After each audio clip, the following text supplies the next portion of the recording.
Welcome back to The Explainer. Okay, let's just dive right into this. Today, we're initiating a literal system update for your financial brain. Think of the way you currently view money as an old, super buggy operating system. One filled with emotional viruses that just keep you stressed and working way too hard. In our last session, we worked on deleting those emotional bugs. But today we are installing the core algorithm of wealth. We're stripping away all that complex, utterly useless jargon that financial planners just love to throw at you. And we're replacing it with the simple, undeniable math that actually separates the rich from everyone else. This explainer is going to fundamentally change how you view your paycheck. So here's our curriculum for today's operating system upgrade. We'll start with the core code, move into tracing the data, tackle the sacred cow, recalibrate wealth, and finally, we'll run the program. And this split screen right here perfectly illustrates exactly why we need this upgrade. Take a look at the left side. We have the stereotypical picture of success. You could have an absolute genius level IQ, graduate at the very top of your medical or law class, secure this massive six-figure career, drive the fancy luxury car, and yet you're totally stressed out of your mind. Your phone is ringing endlessly and you're just drowning in massive debt. You are, for all intents and purposes, completely broke. Now look over at the right side. We've got a relaxed investor in a t-shirt just calmly checking a tablet on the beach. They might only have an average earned income, but they are completely financially free because of passive assets. This is the great trap, guys. A massive salary is an absolute illusion if you don't have the right programming behind it. So let's look at what that programming actually is. All right, Module 1, the core code. Let's redefine the rules of wealth.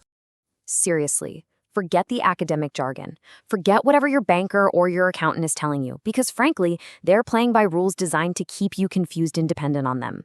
We're going to apply the KISS principle here. Keep it super simple.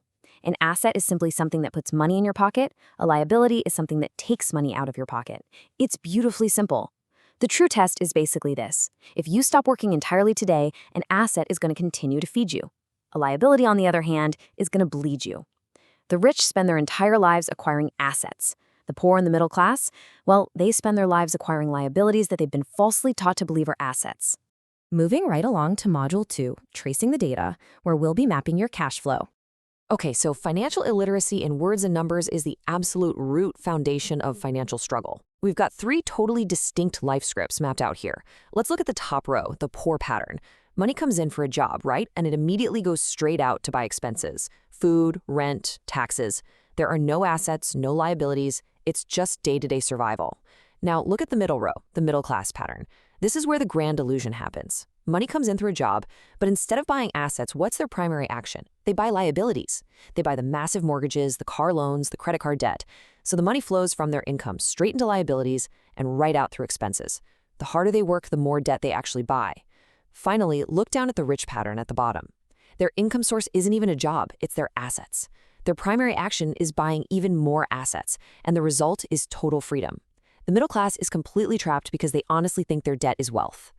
And that brings us to a really stark, unavoidable reality. Financial struggle is the direct result of working all your life for someone else. Think about it. When you're following that middle-class life script we literally just looked at, you're spending your entire existence making everyone else rich. You're working for the company owner who signs your check. You're working for the government who gleefully takes their cut via taxes before you even see the money. And you're working for the bank who gets paid every single month via your mortgage and your car loan. You're doing all the heavy lifting, but everyone else is capturing the value. Which brings us to Module 3, the sacred cow. It's time to delete the house myth. Brace yourselves for this one, because we are attacking a fiercely defended dogma of the American dream. Is your house actually an asset? Now, before you angrily throw your laptop out the window, let's just use the simple math we just learned. People are deeply emotionally attached to their homes, and as the source material points out, high emotions lower financial intelligence.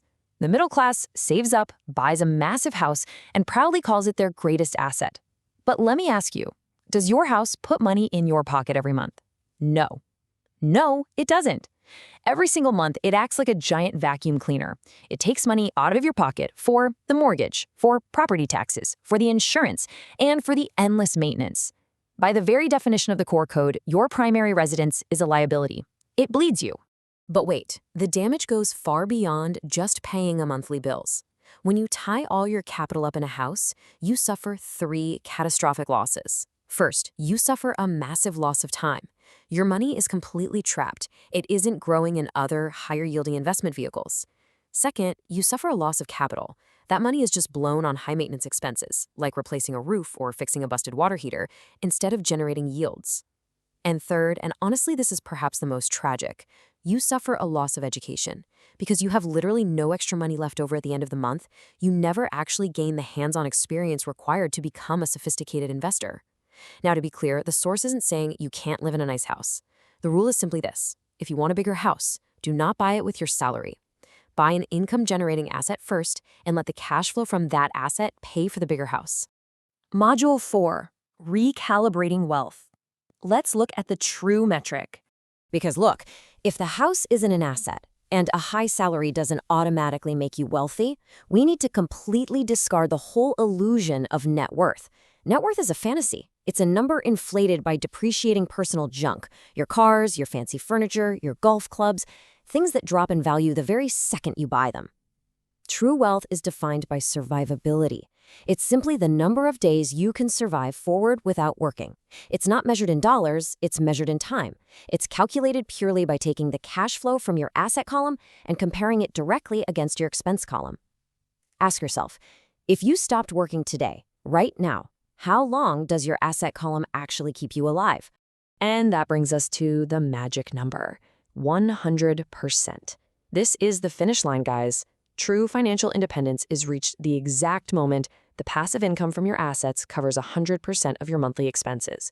If your life costs $2,000 a month to run, and your assets generate $2,000 a month without you having to lift a single finger, you are wealthy. You are entirely free. You no longer depend on the whims of a boss, the stability of a corporation, or the promises of a government. You've achieved 100% survivability. Module 5. Running the Program. This is your financial action plan. All right, it's time to shift from theory to execution, because theory without action is pretty useless. Here is a concrete 3-step plan. Step 1. Stop digging. If you find yourself in a financial hole, the very first thing you must do is put down the shovel. Stop buying liabilities. Stop financing consumer junk. Freeze that liability column immediately.